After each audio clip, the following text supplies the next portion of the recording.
Tere! Tänases osas teeme tutvust YouTuberi eluga.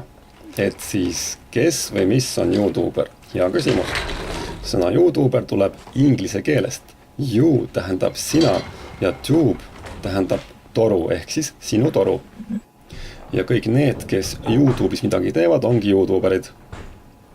YouTube'imiseks on sul tarvis paari kindaid, sellist 5-6 meetrit pikka terastrossi, ämbrit, väikest kühvlit või labidat. Selles videos näete minu tüüpilist päeva ehk millega ma tegelen siis, kui ma parajasti videoid ei tee. Kui ma videoid ei tee, tegelen ma YouTube'imisega. Ja tavaliselt näeb see välja nii, et mulle tuleb telefonile kõne. Tüüpiline kõne on selline. Kuule, ma olen praegu Kreekas ja ei saa ise vaatama minna. Objektil uputab, toru on umbes, kogu kelder on paska täis. Kas sa saaksid minna ja üle vaadata? Mina siis vastan, et jah, loomulikult kohe lähen. See pilt, mis praegu avaneb, on suhteliselt tagasihoidlik, sest suurem osa pasast on minema pühitud. Ja siin on näha meie kurja juur ehk YouTube ehk sinu toru. Minu töö ongi nüüd võtta spetsiaalne selleks ette nähtud abivahend ja tagada see, et pask pääseks taas vabalt kanalisatsiooni. Siin on näha kõik see, mille kohta vanad eestlased kasutasid sõna pask. Mõned ütlevad kaka või sitt, kuid mõte on siis sama. Sul veab, et sa ei tunne seda haisu. Siin on läbisegi kõik see, mis prouade, preilide, kavaleride, seltsimeeste ees ja tagaotsast välja tuleb.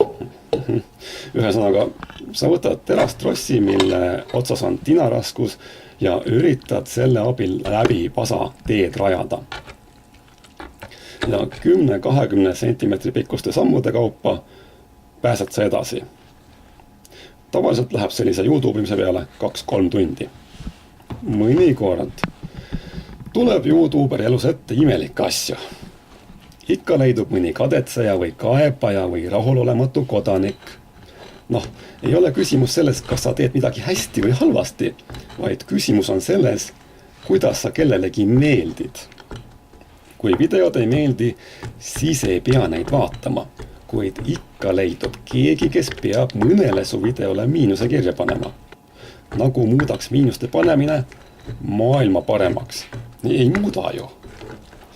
Ja ikka veel leidub neid, kes arvavad, et kõige parem viis inimest paika panna on öelda, et kuule, ma saan teha nii, et sa oma tööst ilma jääd.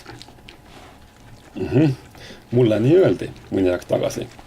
Tegelesin üks päev maja ees jälle YouTube'imisega ehk korjasin maast koera kakat. Keegi mulle täiesti võõras inimene kõndis mööda, kuid miskit teda häiris. Küsib teine, et mida ma teen, et kes ma selline olen, kes sa selline oled? Ma vastu, et olen see ja teen siin seda, milleks mind on palgatud, ei muud. Ahah, aga tema on selline mees, kes võib teha nii, et mina jään oma töökohast ilma. See jutt ajas mind natuke naerma. Aga tema muutus veel tõsisemaks. Tema küsib väga tõsise näoga, et mis siin naljakat on, miks sa mees naerad? Sa jääd töökohast ilma, kui ma tahan. Asi on tõsine. Tema tunneb nimelt tähtsaid inimesi. Mina jälle vastu, et palju õnne ja kas tõesti ja kui see nii ongi, siis mis siis? Oleksin ma mingi ametnik või omavalitsuse palgal olev tähtis nina või poliitik või laojuhataja kuskil garaažifirmas, siis ma võib-olla natuke kardaks oma kohast ilma jääda. Kuulge, sa vaata, mis tööd ma teen. Ma korjan sinu nina eest maast koerakakat, et sa sinna sisse ei astuks. Käin majade keldrites ummistusi eemaldamas, siis kui härrad ja prouad on torud umbe pasandanud. Kas sa tead, et mu kuupalk selle töö eest on 250 € bruto, miinus maksud?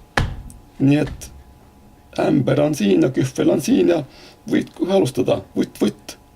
Mina astun selle jutu peale 2 kätt taskus minema ja ongi kõik. Nii lihtne see ongi.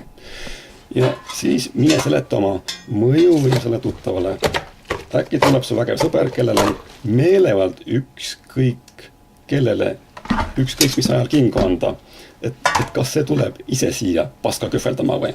Ilmselt ei tule. Et siis jah, tutvuste ja suhetega helkimise asemel võiks ajusid kasutada. Mõnele inimesele võib mitte meeldida see, mida sa teed või see, mida sa välja ütled. Eriti aktuaalne on viimasel ajal just see viimane. Aga elule aitab teise nurga alt vaadata ja silmaringi avardab just selline töö. Võtad küpsiga, paned ämbrisse. Kõik need tähtsad tädid ja onud, kellest sa sõltud, käivad ju kempsus. Ja kui keegi sinu peale kaebas või sind ähvardama tuleb, et sa ei tohi seda mõelda või toda öelda, siis mõtle selle peale, kuidas nad kõik kord päevas potil istuvad ja punnitavad. Isegi riigikogulased, ministrid ja kogu Aktuaalse kaamera toimetus kaasa võetud. Noh, siis ajabki naerma. Kui sulle öeldakse, et ma teen nii, et sa jääd oma töökohast ilma. Aga palun väga tee. Ma tunnen inimesi tähtsatel kohtadel. Ja. Me keerame kraanid kinni. No palju õnne. Siis upute varem või hiljem omaenda pasa sisse.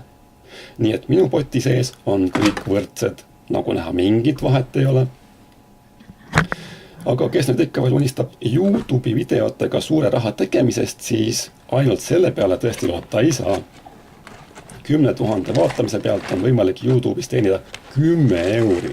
Kuid asja konks on selles, et nii väikest raha välja ei makstagi. Ülekanne maksab rohkem kui saadav tulu. Seega sul peab olema plaan B või täpsemalt plaan A. Plaan A on selline asi, mingi tegevus, mis sinu võileiva peale, kalamarja peale või toob. Mis minu võileiva peale, kalamarja peale või toob. Sa just praegu nägid. Ja mina pakin need asjad kokku ja näeme taas.